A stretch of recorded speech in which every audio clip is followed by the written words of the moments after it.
Assalamualaikum warahmatullahi wabarakatuh, Bu Yufi. Waalaikumsalam warahmatullahi wabarakatuh, Pak Bahar. Apa Izin, ini yang saya bisa izin Bu bantu, Pak Yufi. Bahar? Mohon izin Bu Yufi, boleh saya minta waktunya, Bu Yufi? Oh iya, boleh Pak Bahar, boleh. Silahkan Pak Bahar. Ya, terima kasih Bu Yufi.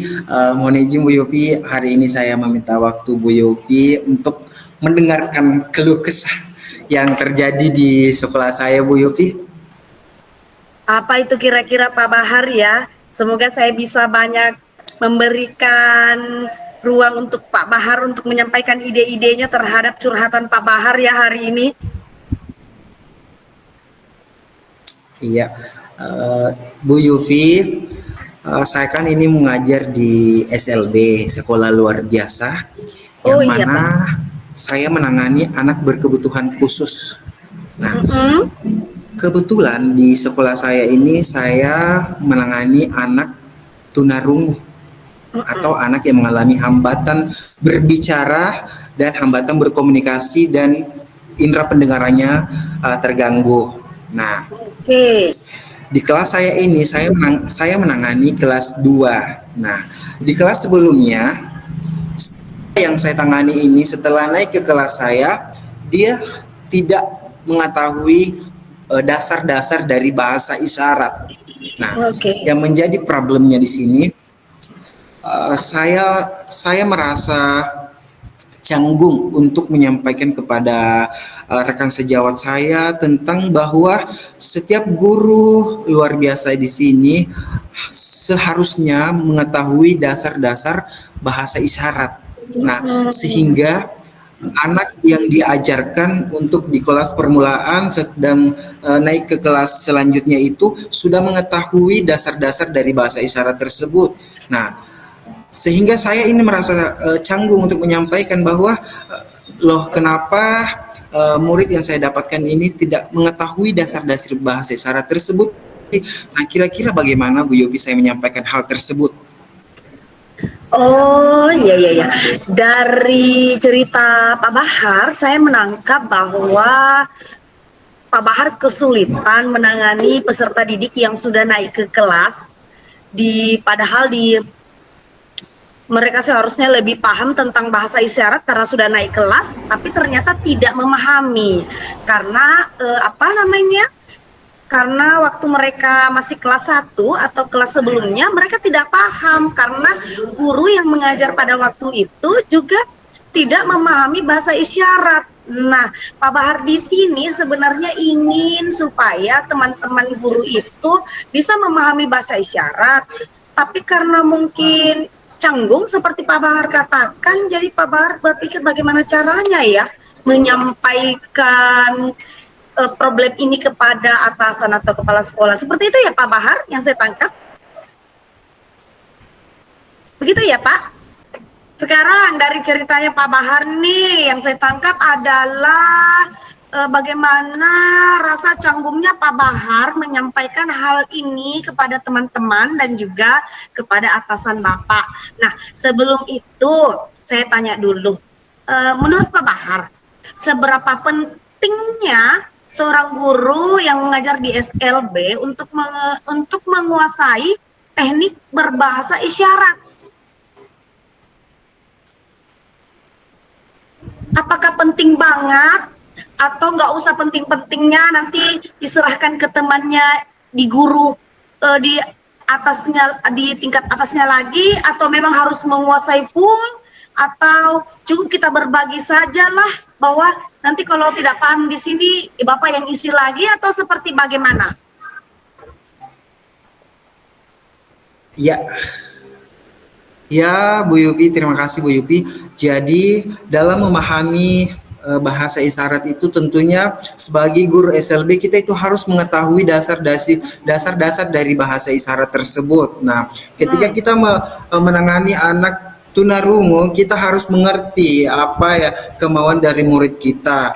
Jadi, ketika kita memberikan proses belajar mengajar di dalam kelas yang kita ajari adalah tunarungu, kita itu harus mentransfer ilmu tentang bahasa isyarat itu, agar kiranya anak yang duduk di kelas 1 dan naik di kelas 2 sudah ada dasar-dasar dari bahasa isyarat tersebut. Jadi kalau berbicara masalah penting sebenarnya itu untuk guru SLB itu harus dan wajib mengetahui bahasa tersebut. Oke. Nah, Pak Bahar, kalau saya kasih skala 1 sampai skala 10, posisi guru-guru SLB di sekolah Pak Bahar dalam memahami bahasa isyarat berada di skala mana tuh? Apa skala 5, 6, atau 7? Ya. Ya, Bu Yufi, jadi berbicara masalah skala 1 sampai 10, saya melihat teman saya, menurut hemat saya di sini, angka 1 sampai 10 skala dari pemahaman tentang bahasa isyarat rekan sejawat saya nilai 8, Bu Yufi. 8, Bu Yufi. Jadi saya melihat di sini masih ada sebagian teman yang merasa cuek akan hal-hal tersebut untuk belajar lagi, menggali lagi ilmu tentang bahasa isyarat tersebut. Oh iya, kalau begitu yang menjadi kendala sehingga guru tidak mau belajar bagaimana cara menguasai bahasa isyarat, kira-kira apa kendalanya Pak Bahar? Selain rasa cuek tadi ini, apakah karena memang tidak ada pelatihan atau memang kesadaran diri yang kurang, atau karena tunjangan, atau seperti apa yang membuat mereka tidak mau belajar untuk menguasai bahasa isyarat? Ya, jadi saya lihat di sini Bu Yofi, rekan-rekan saya ini kurangnya kesadaran diri. Nah, kalau masalah pelatihan, saya juga guru SLB di sini aktif. Jadi kembali lagi kepada diri kita, saya juga tidak 100% mengetahui bahasa isyarat tersebut, tetapi saya mempunyai keinginan dan kesadaran untuk menggali potensi saya dan melatih kembali tentang bahasa isyarat yang saya dapatkan di perkuliahan. Saya kembali melatih. Jadi hal-hal tersebut itu adalah kebiasaan. Nah, inilah yang menjadi tujuan saya, Bu Yulfi, bahwa saya ingin teman-teman saya itu menjadikan pembelajaran bahasa isyarat itu suatu pembiasaan di dalam memberikan proses belajar mengajar untuk murid kita. Jadi dengan adanya pembiasaan tersebut, kita menjadi terlatih untuk melakukan bahasa isyarat tersebut. Oke deh Pak Bahar. Nah, sekarang sudah mengetahui begitu pentingnya bahasa isyarat, guru-gurunya harus memahami itu untuk menunjang proses pembelajaran di SLB. Kemudian Pak, yang masalahnya sekarang adalah tekniknya. Bagaimana kira-kira teknik penyampaiannya agar supaya teman ini menyadari dirinya akan kekurangan mereka tanpa harus tersinggung seperti itu. Apakah Pak Bahar akan menegur langsung atau melalui kepala atasan sebagai kepala sekolah mungkin yang bisa membantu Pak Bahar, atau seperti apa teknik yang bisa Pak Bahar lakukan menyampaikan ini tanpa harus menyinggung atau menyakiti perasaan teman-teman di sekolah? Ya, sangat luar biasa Bu Yulia. Jadi posisi saya di sini, saya juga sebagai teman sejawat, tentunya saya mempunyai andil tersendiri bagaimana saya akan berkolaborasi dengan teman saya. Tentunya saya harus melalui kepala sekolah saya dulu.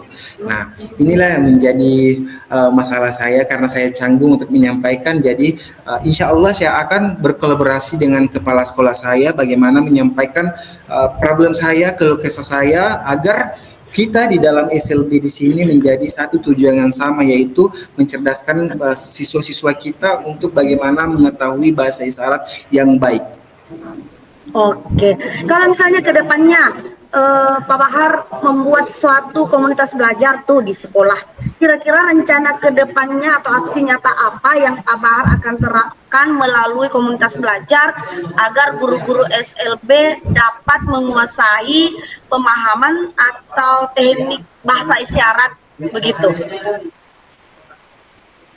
Iya, jadi Bu Yofi, Nah, jadi melalui juga saya mempunyai keinginan untuk membentuk komunitas belajar melalui kolaborasi kepala sekolah saya. Tentunya saya akan mengajak rekan-rekan sejawat bagaimana bisa meluangkan waktu ketika jam pembelajaran sudah selesai, mereka meluangkan waktu untuk bergabung di komunitas. Nah, ini adalah salah satu bentuk Wow. aksi nyata yang saya ingin sama-sama gapai bersama rekan-rekan saya tentunya di SLB supaya kita sebagai guru dapat mengetahui bahasa tersebut dan bisa mengimplementasikan buat siswa kita. Wah, luar biasa ya. Berarti sudah ada aksi nyata di mana rekan sejawat dan kepala sekolah juga ikut membantu pada kegiatan aksi nyata yang dilakukan Pak Bahar. Ya, kira-kira nih komitmennya ke depan. Yang saya dengar tadi, yang saya tangkap yaitu Pak Bahar pada saat selesai pembelajaran bisa ngumpul di komunitas itu dan sama-sama melakukan pelatihan. Apa ini ke depannya akan dilakukan secara bertahap atau setiap seminggu, sekali seminggu? Mungkin ada komitmen untuk kegiatan aksi nyata ini, Pak Bahar? Iya, baik Bu Yofi. Jadi kembali lagi bahwa saya itu menginginkan bersama teman-teman untuk melakukan namanya pembiasaan. Nah, hal dari Wow. pembiasaan tersebut kita bisa menggali diri kita sendiri dan melakukan pembaikan untuk kita dan untuk siswa kita. Jadi saya meminta komitmennya itu kita akan berbicara dan berembuk bersama teman-teman untuk menyatukan satu pendapat bahwa setiap bulan sekolah atau seminggu sekali atau 2 minggu sekali kita meluangkan waktu untuk belajar bersama. Wah, hebat sekali ya komitmennya Pak Bahar. Saya saja tertarik dengan aksi nyata yang Pak Bahar sampaikan ini. Ternyata dari aksi nyata yang disampaikan Pak Bahar ini komitmen yaitu eh, apa namanya, adanya pembiasaan. Kita akan saling membiasakan diri untuk berkolaborasi melatih tadi ini apa namanya, kemampuan berbahasa isyarat. Nah, waktunya pun sudah menjadi komitmen tadi bersama teman-teman, yaitu 1 kali seminggu atau 2 kali seminggu. Luar biasa sekali ya. Demikian pembahasan dari Pak Bahar. Ide-ide Pak Bahar artinya keluar semua dan saya sangat mendukung Pak Bahar. Ya, Nah, saya sangat berterima kasih Bu Yufi sudah mendengarkan problem saya. Luar biasa berkat Bu Yufi, saya menjadi tergugah untuk mengeluarkan ide-ide yang saya pendam dan insya Allah kedepannya saya akan berkolaborasi dengan kepala sekolah dan teman saya dan untuk menyampaikan apa-apa yang menjadi tujuan saya. wah, hebat sekali Pak Bahar. Saya ini malah rindu lagi mau bertemu Pak Bahar, mendengarkan cerita Pak Bahar setelah melakukan aksi nyata ini. Wow, kapan-kapan ya Pak Bahar. Pak Bahar curhat lagi dong sama saya. Iya Bu Yufi, terima kasih banyak ya waktunya Bu Yufi di Iya, siang hari ini. sama-sama Pak Bahar. Dan saya sangat berterima kasih untuk Bu Yufi sudah meluangkan waktu hari ini. Ya, saya Iya, mengucapkan sama-sama Pak assalamualaikum Bahar. warahmatullahi wabarakatuh Bu Yufi. Selamat siang. Waalaikumsalam warahmatullahi wabarakatuh. Selamat siang Pak Bahar.